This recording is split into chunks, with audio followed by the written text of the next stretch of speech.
Bonjour à toutes et à tous, de retour sur le plateau du VAP Expo pour cette première conférence du lundi 22 septembre 2014 à Paris, à la Villette. On va parler cet après-midi de la directive européenne, directive sur les produits du tabac et son implication en ce qui concerne les produits de la vape, la cigarette électronique.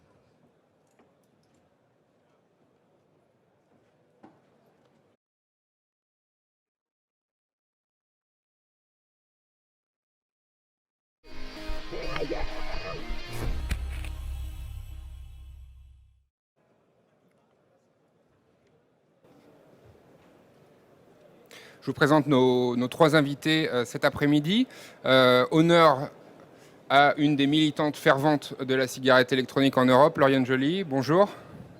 On va prendre un petit micro. Vous êtes militante à l'ECA UK, qui est une association des vapers américains. Il va falloir aussi vous trouver une petite oreillette, je pense, pour que vous puissiez suivre nos échanges. Arnaud Dumas-de-Roli, le président de la FIVAP. Bonjour. Et Nick Winborn, d'ISIG Intelligence, vous êtes directeur des affaires juridiques et réglementaires. Bonjour. Bonjour. Avant d'entrer dans le vif du sujet et des débats, je dois vous faire part d'un mot qui nous a été envoyé de la part de Frédérique Ries, la députée européenne belge, qui était invitée, qui aurait aimé être présente cet après-midi, mais qui ne peut pas être là.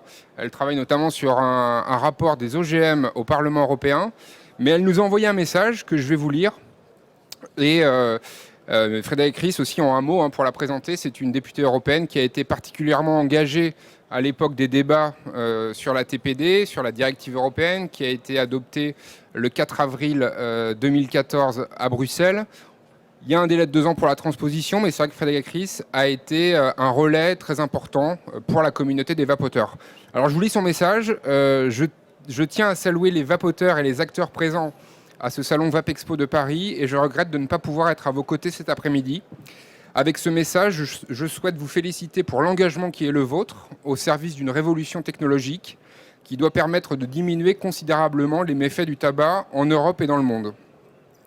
Grâce à la mobilisation des vapoteurs européens, la directive européenne a pu être modifiée dans la bonne direction ou la moins mauvaise, même si nous savons tous qu'elle ne correspond pas parfaitement, loin de là, aux attentes légitimes des associations d'utilisateurs. Après l'adoption de ce texte, c'est au niveau des États membres qu'il convient premièrement d'agir afin d'expliquer le potentiel inédit de la vape, ceci pour inciter les différents gouvernements à œuvrer réellement en faveur de la réduction des risques du tabac, alors que le tabagisme est la première cause de décès évitable en Europe, responsable de la mort prématurée de 700 000 personnes chaque année. Heureusement, le débat sur la cigarette électronique continue à se poursuivre au sein de l'Union européenne. La Commission européenne doit ainsi mener une nouvelle étude qui, nous l'espérons tous, permettra de changer positivement la perception de la cigarette électronique, à l'image des nouvelles études de 2014 expliquant les bénéfices de la vape pour contrer l'épidémie du tabagisme. L'initiative citoyenne européenne EFVI a aussi permis de défendre l'idée selon laquelle une autre régulation de la vape est possible, plus soucieuse des attentes des ex-fumeurs, désormais vapoteurs. J'espère que la vape européenne répondra efficacement, librement et de manière responsable aux attentes qu'elle suscite. Et je vous souhaite à toutes et à tous un excellent VAP Expo 2014.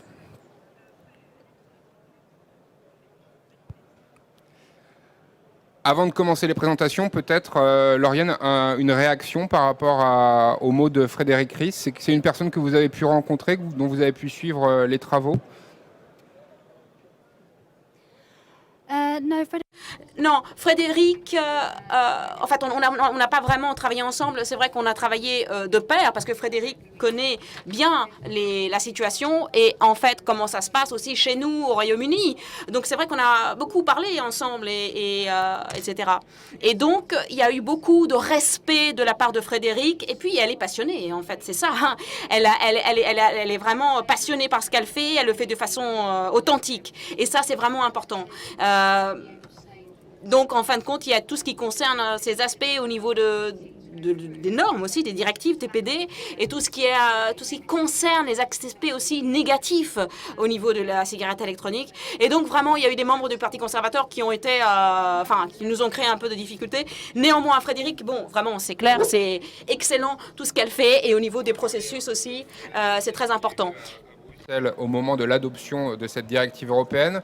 L'objectif néanmoins cet après-midi, c'est premièrement de parler de l'avenir, des conséquences de l'adoption de cette directive, de sa transposition en France et dans les autres États membres de l'Union européenne. Nicolas, vous avez une première présentation générale par rapport à la directive européenne. On vous passe la parole. Merci beaucoup. Bon, je vais parler en anglais. Demain, je parle en français, mais là,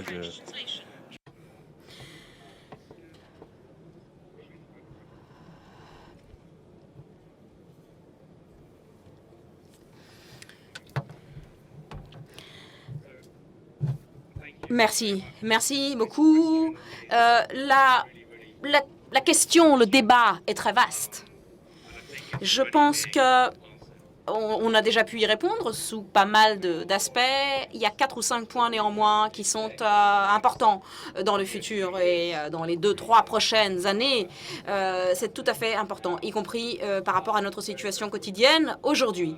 Alors, nous avons bien sûr des défis à relever, en particulier par rapport à justement ces normes TPD, mais également tout ce qui concerne les pays européens et donc tout ce qui est fait dans les différents pays et les différences aussi. Donc très brièvement, je parlerai du Royaume-Uni. Ensuite, il y a tout ce qui concerne la transposition. Donc les efforts qui sont menés à bien, en cours d'ailleurs, et qui ont déjà commencé dans pas mal de pays. Et je dois dire que cela, c'est un travail important à faire. Et nous devons aussi avoir tous les contours, n'est-ce pas, autour de la situation globale. Et puis, on a des défis aussi sur cette transposition dans les différents pays, comme je le disais. Et donc, voilà, il faut voir un petit peu ce qui se passe à partir du moment où la directive va être transposée. Et à ce moment-là, par rapport à l'adoption du TPD, voir quels sont les efforts qui sont menés à bien au niveau de la standardisation. Bon, y compris avec un parallèle entre la France et le Royaume-Uni, pourquoi pas. Et par rapport à cela aussi, il faut voir quel sera le développement des producteurs aussi et des bonnes pratiques, n'est-ce pas? Ça, c'est fondamental. Alors, rapidement, quels sont les défis par rapport au TPD? Ça, c'est très, très important. Ce sont des pré-transpositions et des défis à relever sur ces points-là.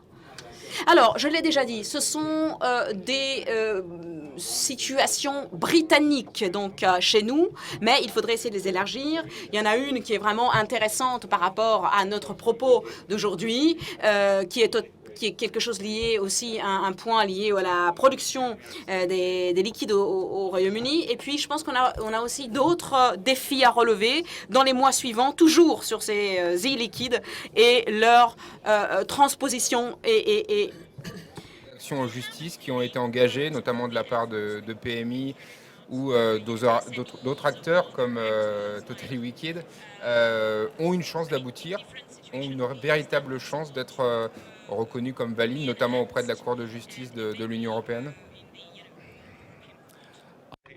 Bon, j'espère. Mais pour...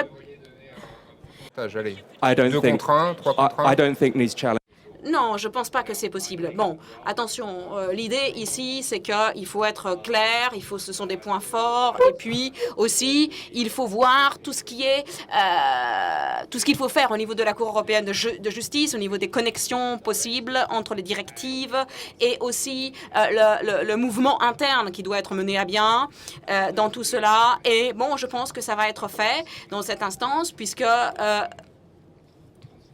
on a des niveaux de concentration, on a des prescriptions aussi au niveau des dimensions. Et là encore, on va voir comment ça se passe. Bref, je vais en parler à la fin, donc on y arrivera après si vous le voulez bien. Mais bon, je pense que par rapport à la Cour de justice, en effet, je pense que ça va leur suffire par rapport à ce qu'ils font en général et au niveau des directives. Donc c'est tout à fait légal, oui, absolument. Alors, Peut-être passer pendant 2 minutes la parole à Lauriane, mais il y a aujourd'hui beaucoup d'interrogations par rapport à l'application concrète de la directive. De nombreux points comme la délivrance constante de nicotine, comme le contenu des notifications que devront faire les producteurs de e-liquide lorsqu'ils voudront lancer un nouveau produit sur le marché. Tous ces points-là sont aujourd'hui en débat, mais le contenu est encore incertain. Lauriane, les points sur lesquels vous avez été le plus mobilisé, quels ont été les points principaux que vous avez contestés au moment de l'adoption de la directive ? Alors, je pense, bien évidemment, d'un point de vue des consommateurs, je ne parle pas là des producteurs, etc. Bon, qu'est-ce qu'on concerne? Qu'est-ce qu'on regarde? On regarde comment le public est traité, comment les consommateurs sont traités. On voit qu'au niveau des TPD, il y a pas mal d'aspects.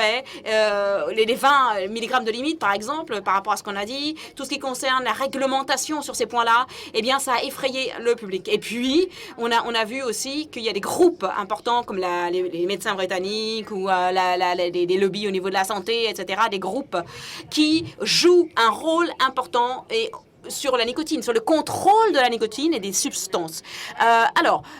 Je pense que j'ai eu ici tous mes e-liquides confisqués à l'aéroport hier, figurez-vous, et la raison est que c'était un contenu dangereux. Alors, bon, ça fait partie de la mentalité de certaines personnes. Et là encore, c'est l'une des choses que l'on doit faire, c'est voir comment ça se passe. C'est-à-dire qu'en France, il y a des limitations à 20 mg, n'est-ce pas? Et selon les pays, ce n'est pas la même chose. Et donc, il faut voir comment ça se passe. On va... il y en a d'autres, c'est à 54, donc ça dépend des pays. Bref... au Royaume-Uni, c'est 18, hein, donc c'est ça, il faut voir les moyennes qui sont permises. Et je pense que aussi, ce qui est important, c'est de voir la crainte que l'on met dans les personnes. Pour revenir aux aspects réglementaires, aussi pour préciser au public ici, la directive européenne, elle concerne premièrement les produits du tabac. C'est une révision d'une directive européenne relative aux produits du tabac. Et avec la cigarette électronique, elle crée une nouvelle catégorie, produits du tabac connexes. Donc on n'est pas sur les produits du tabac au sens strict, mais néanmoins une catégorie à côté nouvellement créée. Absolument. Et non seulement en Europe, hein, on voit je vais parler en anglais, excusez-moi. Donc, en effet, on voit cela de façon importante en Europe, mais également aussi dans comment ça va être géré dans 2 ou 3 semaines, y compris par rapport à la conférence de l'OMS à Moscou, comme on a dit déjà ce matin. Et en effet, il y aura tout ce qui concerne les articles parus dans la presse, etc. Donc, bref, il s'agit de voir les recommandations et voir comment tout va être géré et voir, de trouver une réglementation, une définition de tout cela. Au niveau de la cigarette électronique, c'est comment on définit, comment on décrit la cigarette électronique de façon claire. Alors, que se passe-t-il? C'est un peu... Alors, la situation en Europe n'est pas la même partout. Attention, il faut voir comment on approche ce problème. À votre présentation, il y avait encore quelques points que vous vouliez mettre en avant? Bon.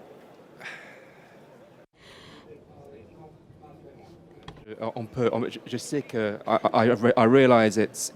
En fait, j'ai peu de temps, donc merci beaucoup. Nous pouvons continuer, en effet. OK, Arnaud, we'll hear your presentation, and actually, you will just need to switch your seats. Thank you very much.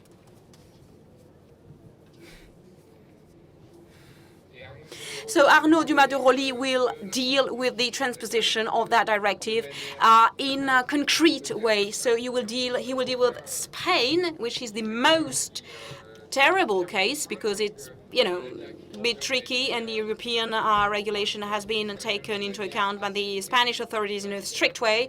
And today, actually, we need to regulate vape as a different product from tobacco, but nevertheless, we have the feeling that you still have that temptation from public authorities to assimilate e-cig to something coming from tobacco. Okay, I will keep here that slide, and just to give you an idea, what happened in Spain, actually, that will happen in all the states in Europe, of course, in the future. And Spain is one of the first, and the directive is not totally transposed there, but about 60% only. And we can really realize in transposition that at the end of the day, it is not, if I may say, it is not so bad. It could have been worse. And at the end of the day, with Spain, we saw that it is, in a way, not a monopoly, but we have the same idea as in France, very clear network, and they made a lobby on the government in order to have a transposition. So they have that monopoly, and the government said, okay, we'll make the transposition, but we'll keep it open. So in Spain, you can sell as professionals everywhere. You can, for example, you just have to explain what is your activity to the government, and that's all. So sorry, my presentation is in English here, so I will comment it in French if my slide in my PC is working. Actually, we had a fragmented market, and everyone was doing whatever he wants, like Far East situation. Everyone was, taking advantages, and people were afraid. Vapers tried to be present, but, the situation was really terrible, and it's not at all representative as compared to what we found in Spain. It is really fragmented, and because of the situation, the economical situation, we've had a lot of things which were, tricky. So the government wanted to transpose it very quickly. Just in a word, could you please precise the limit, the delay, the last date possible for that transposition? The Spanish government was a bit too in a hurry, and the text was precising different points, but some of them must be explained. And the criticism which was made from some people involved, it was to say that you have till May 16 to transpose it, about the delivery, nicotine delivery, and how the manufacturers can act in that case. So we need to have a dialogue. We need to really work and answer the expectations of all vapers. So, that is the idea. So apart from the Spanish situation, there is a problem of timing. And now we still have a market. Il va peut-être repartir, mais il y a un marché espagnol qui n'est pas vraiment florissant. C'est ça, le marché un petit peu comme tous les marchés européens. Hein. Vous avez une très grosse croissance, et d'un coup, cette croissance a été coupée. Tout le monde avait surstocké. Et du coup, tout le monde essaie de se débarrasser des produits pas chers. Faut savoir que le marché va repartir. C'est le cycle de vie d'un marché classique. Ça va repartir. Mais on va avoir une petite période pendant 6 à 8 mois où ça va être un petit peu plus difficile. Aujourd'hui, ce qui s'est fait en Espagne, c'est quelque chose qui peut se faire ailleurs. Il faut comprendre qu'en tant que professionnel, tout le monde ici dans la salle doit se bouger le cul. Je suis désolé de le parler ainsi, mais doit se bouger le cul pour adhérer aux associations compétentes. Les vapoteurs doivent adhérer à leurs associations également pour combattre ensemble. Si on ne fait pas les choses ensemble, si on n'est pas unis, on va forcément aller dans le mur. Il ne faut pas laisser les régulateurs et les institutions décider à notre place. On est acteurs de cette décision, on doit vraiment se bouger là-dessus.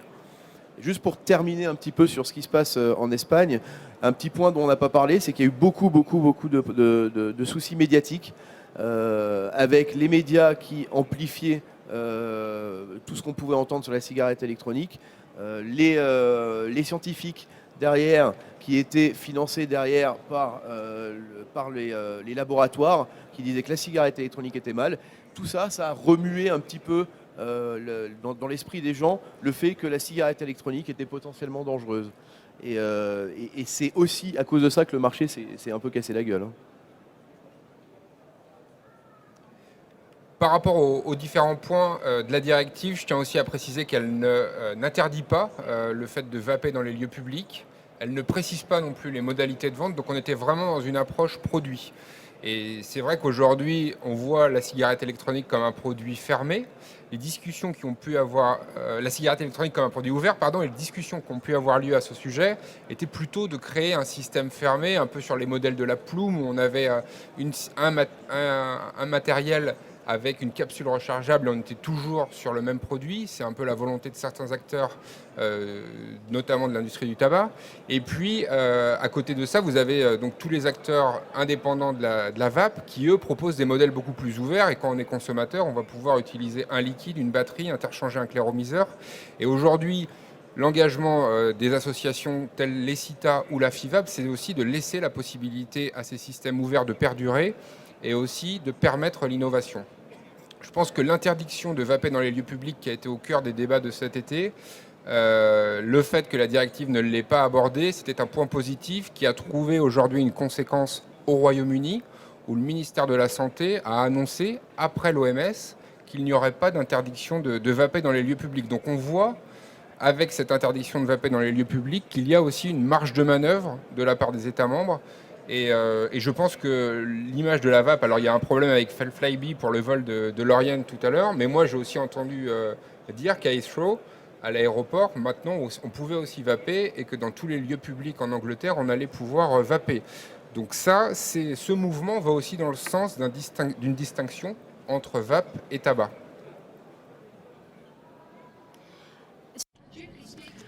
Strictement dit, il y a effectivement une distinction et il y a beaucoup de gens qui acceptent qu'il y a cette distinction. Mais au Royaume-Uni, on est quand même bien, puisque une partie de l'industrie est en train de collaborer avec la communauté. Ils ont pas mal de force, pas mal d'éléments. Mais il y a un problème dans la communauté de la santé, puisqu'ils font face à un mur.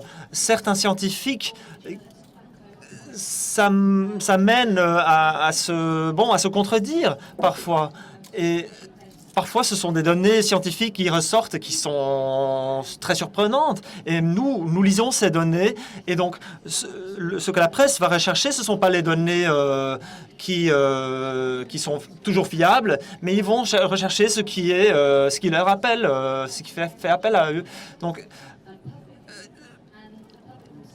et le public va se tourner contre la vape à un moment donné si ce mouvement continue. Et c'est ce qu'il faut éviter. Et donc, c'est ce qu'il faut aussi introduire dans la directive européenne. Qui est celui de la logique de l'harmonisation européenne. On sait qu'avec la notification, tous les fabricants vont devoir donc informer leur gouvernement des produits qu'ils mettent sur le marché. Et dans un second temps, chaque pays européen, donc les 28 États membres, devront faire un rapport annuel à la Commission européenne qui aura une vue d'ensemble sur les produits cigarettes électroniques commercialisés en Europe. Est-ce que vous n'avez pas le sentiment, sachant aussi qu'il y aura une étude de la Commission européenne scientifique sur la cigarette électronique pour mettre à jour les données, mais néanmoins cette harmonisation européenne, n'avez-vous pas le sentiment que ça va ralentir le marché, que ça va le freiner ou que ça va aussi malheureusement peut-être empêcher certains acteurs de continuer leur activité parce qu'on sent une complexification avec un système géré depuis Bruxelles, harmonisé de manière assez intégrée? I frankly think this is Moi, personnellement, je crois effectivement que c'est un élément qui était inévitable. Lorsqu'une industrie se développe et est en croissance, la régulation est là. Quelle que soit l'industrie, et il faut faire face. Et cette industrie est en train de croître, a connu un essor et se professionnalise aussi. Et je crois personnellement que c'est très important que les gouvernements disposent de ces informations. Et espérons que ça va mener à des recommandations meilleures par rapport à celles qui existent aujourd'hui, une sorte de standardisation aussi.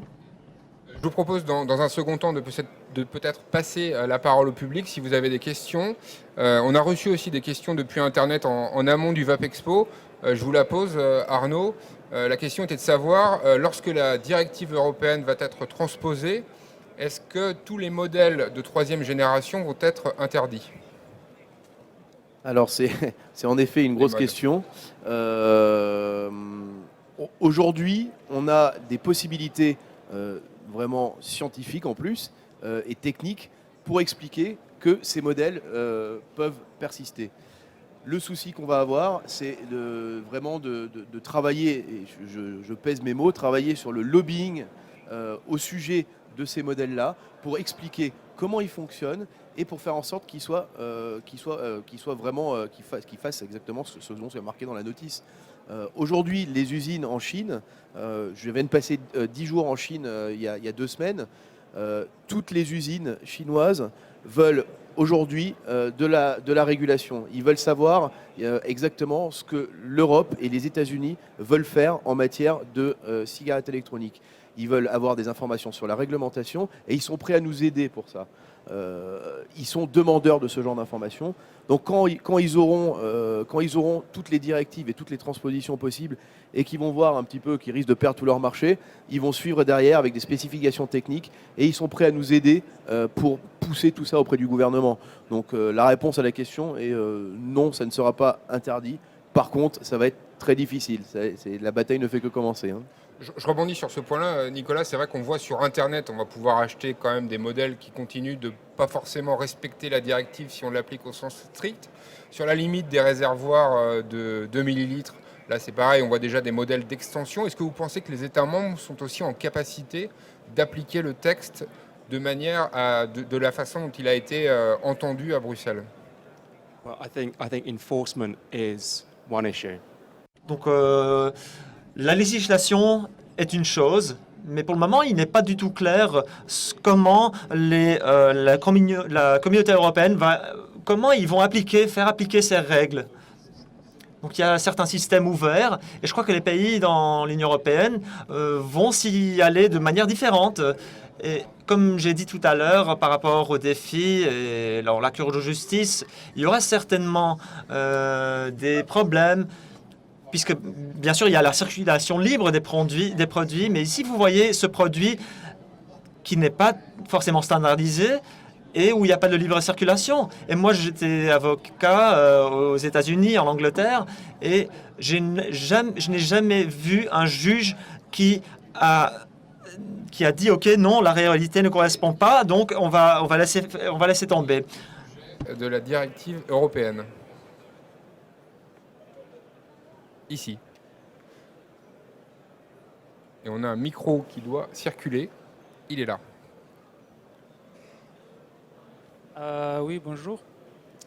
En fait, je comprends pas trop comment vous pouvez affirmer que les modèles de troisième génération dont vous parliez ne seraient pas interdits, sachant qu'il y a une ligne dans la directive européenne qui dit que si 3 pays membres de l'Union européenne interdisent un certain type de modèle, l'interdiction pourrait être étendue à l'ensemble de l'Union européenne. Voilà, merci. Alors justement, ça c'est un grand débat aussi. Ce point-là a été mis dans plusieurs directives européennes. Et il faut savoir, enfin Rémi, tu me dis si je me trompe, mais ça n'a jamais été appliqué.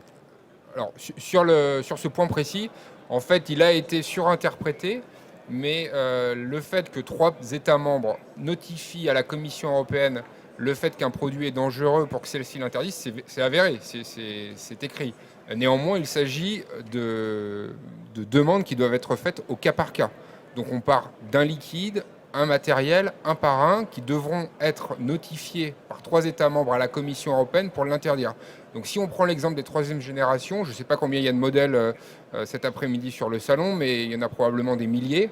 Ça voudrait dire que 3 États membres devraient à chaque fois, et on ne parle pas des nouveaux produits qui arrivent, notifier à la Commission qui ensuite a une procédure pour étudier la dangerosité possible ou pas de ces produits, de l'interdire. Donc de ce point de vue-là, c'est vrai qu'il y a ce garde-fou que l'Europe a voulu poser pour s'assurer que si des produits qui étaient conformes, disons en septembre 2014, ne l'étaient plus en janvier 2015, elle ait la possibilité de les bannir de l'Union européenne. Mais pour le moment, ce n'est pas via cette procédure que les nouvelles générations seront interdites. Après dans le côté pratique, un État ne va jamais aller dire ça c'est interdit. Ils ne vont jamais le faire. Hein, parce que ça se fait, politiquement, ils ne le feront pas. Est-ce qu'il y a d'autres questions?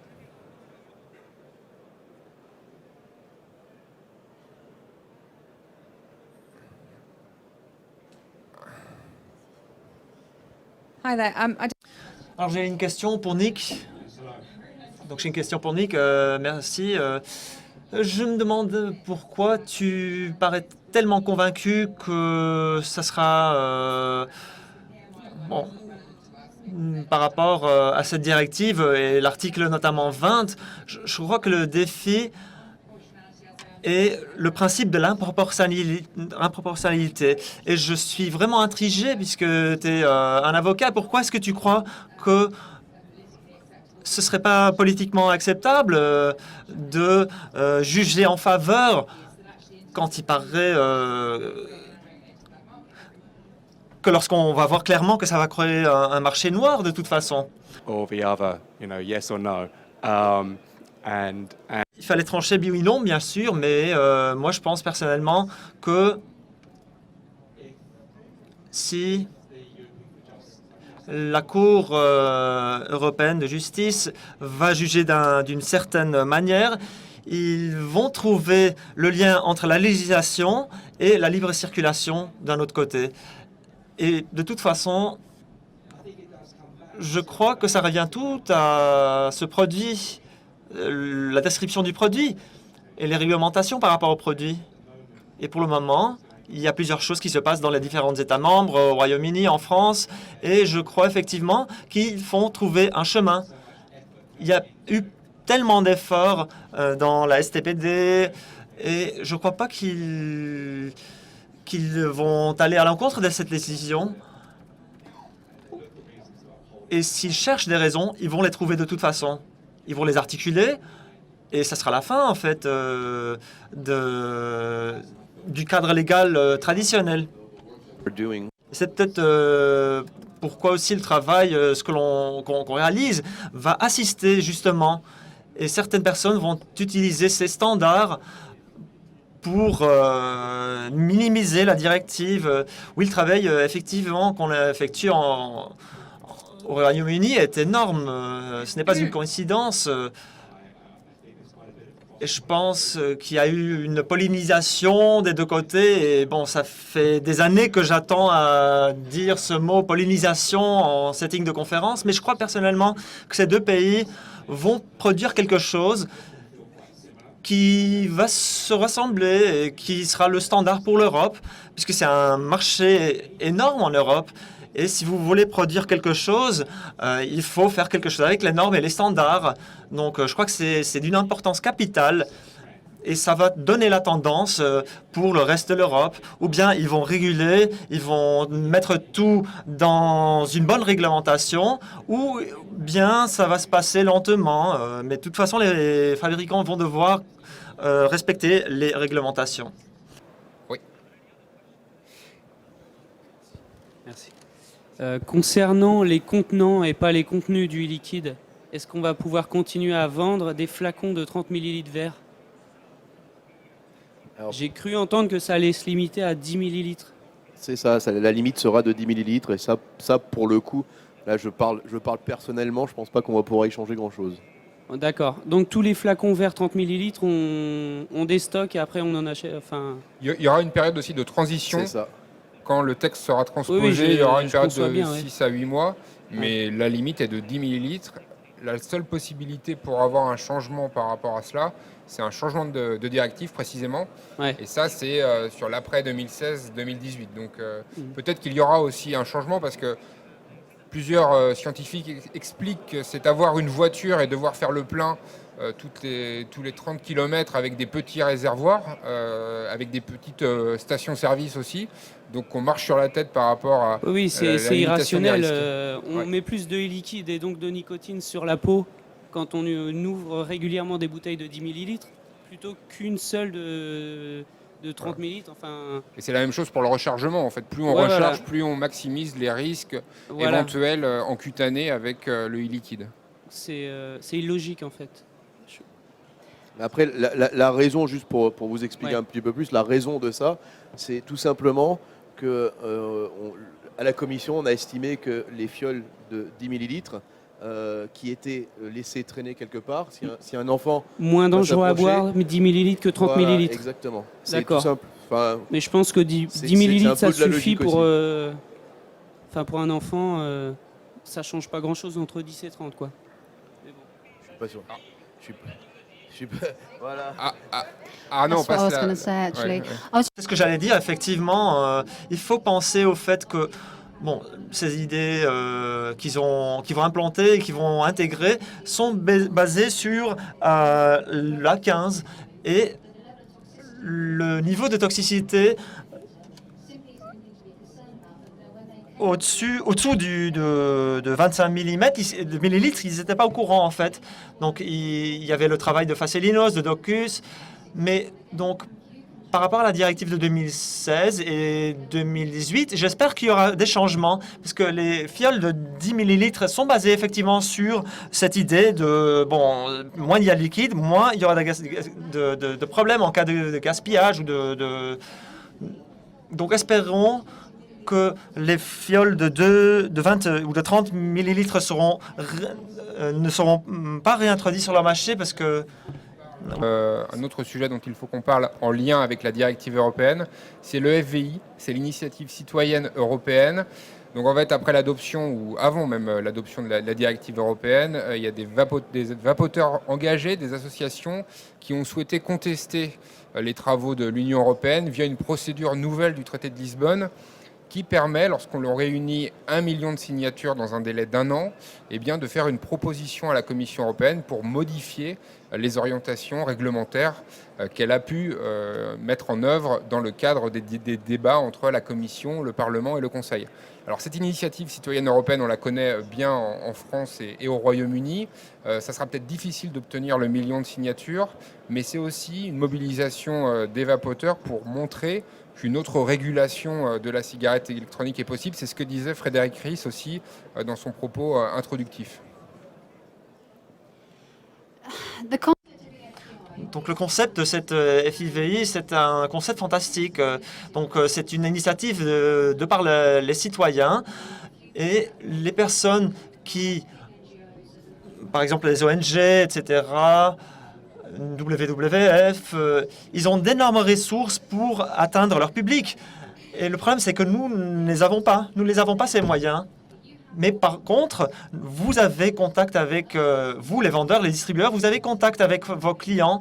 Donc, il s'agit de transmettre ces informations, montrer le fait que ce soit vraiment très important.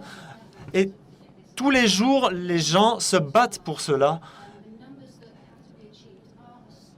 Donc, il faut vraiment atteindre un nombre élevé de signatures et il faut plus de feedback des distributeurs, aussi des autres pays membres, par exemple non seulement la France ni le Royaume-Uni, mais tous les pays européens. Sinon, si on ne passe pas par vous, on ne peut pas atteindre ces gens. Donc, on a besoin de signatures.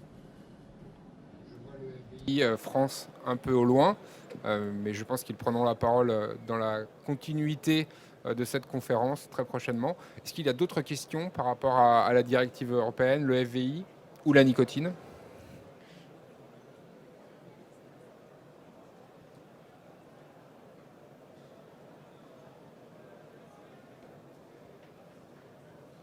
Non ?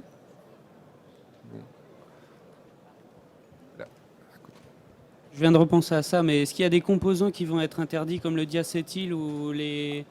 L'Europe et les États membres doivent faire une liste. Faire une liste, ouais. Ouais, notamment les huiles essentielles, tout ça. Une liste devra être établie par les États membres et l'Union en lien avec la Commission européenne, parce qu'actuellement il y a des travaux de comitologie pour écrire les actes délégués qui vont permettre la transposition du texte. Mais c'est vrai qu'on est en train de participer à la FIVAP, à l'ECITA, avec aussi les vapoteurs, à la définition des composants interdits. Ça me permet de poser une question aussi à Lauriane, qui a été soumise sur le site internet du Vapexpo. Je vous la pose. Est-ce que les e-liquides de couleur seront interdits avec la directive européenne ? Ça rejoint votre question. Les colorants rajoutés, quoi.